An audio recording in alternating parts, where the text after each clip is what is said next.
Before I went gluten-free, my favourite pub schnitzel was always the one with a really crispy panko crumb. I'm yet to find one out of home, but the good news is I can recreate that texture using a crispy gluten-free cornflake. Cornflakes aren't just for breakfast, they're fantastic for crumbing. Before we get onto that, let's pound our veal. I've got 4 steaks here. I've already pounded the first 3. I'm just going to put this on a piece of baking paper, place another sheet on top, and then gently flatten it out.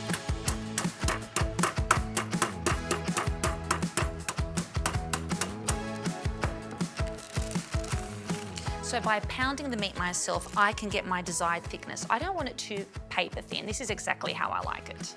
So I'll place my meat back there and let's get onto our crumbing. So to a food processor, we add 4 cups of gluten-free cornflakes. Not only will this give us great crispiness, we also get some added fibre to our crumbing mixture. So in that goes. For seasoning, some paprika, 2 teaspoons. You can use a smoked paprika or a sweet one, either or is fine. Some cracked pepper for some extra heat.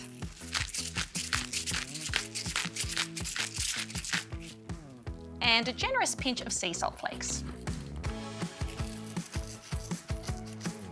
Now to this, I'm going to add our cheese. I'm using a sharp pecorino here. You can either use a pecorino or a parmigiana. It doesn't really matter as long as it's a nice sharp cheese to stand up to the flavour of the meat. We want about 3/4 cup here.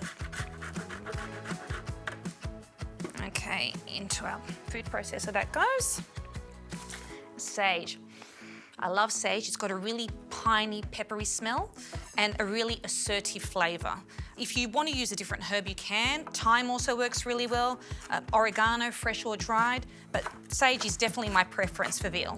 Finally chop it.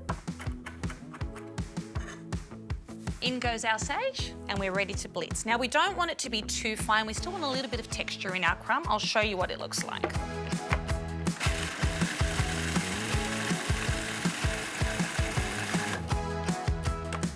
Okay, our crumb is ready. This is the texture you want. See how it's still a little bit coarse? It's going to make our veal nice and crispy. So into our bowl it goes. And what we're going to do here is set up a crumbing station with 3 bowls. This crumb mixture actually goes into the last bowl. Our first bowl has cornflour in it. Now, cornflour is fantastic for 2 reasons. Firstly, we're continuing our corn theme, and secondly, it draws out moisture from the crumb, making it really nice and crispy and crunchy. Now, in our second bowl, 2 eggs. We'll grab 1 piece of veal, coat it in our cornflour. It's very important that you flour your meat first because this helps form a glue. And when you have a nice glue, the crumb adheres nicely to the meat. So don't skip this step. We'll dip it in our egg, drip off any excess, and then straight into our crumbing mixture. I'm pressing nice and firmly so that crumb adheres nicely to the veal. This smells delicious already. Okay, there we go. That's our first schnitzel done. I'm going to keep going with these and then fry them for a couple of minutes on each side until they're golden and crunchy.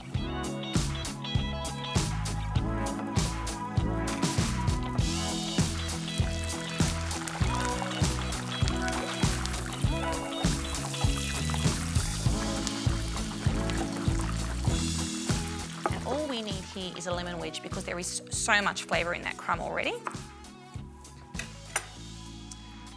Just squeeze a lemon. Let's cut into this. I bet you'll hear the crunch. Oh, can you hear that? Oh, look at that. Crispy, golden, crunchy. It actually looks like a panko crumb. Super crunchy, just how I like it. And then you get those lemon, peppery, piney notes from the sage, and the cheese complements it beautifully. This isn't your average pub schnitty. We've taken it to the next level.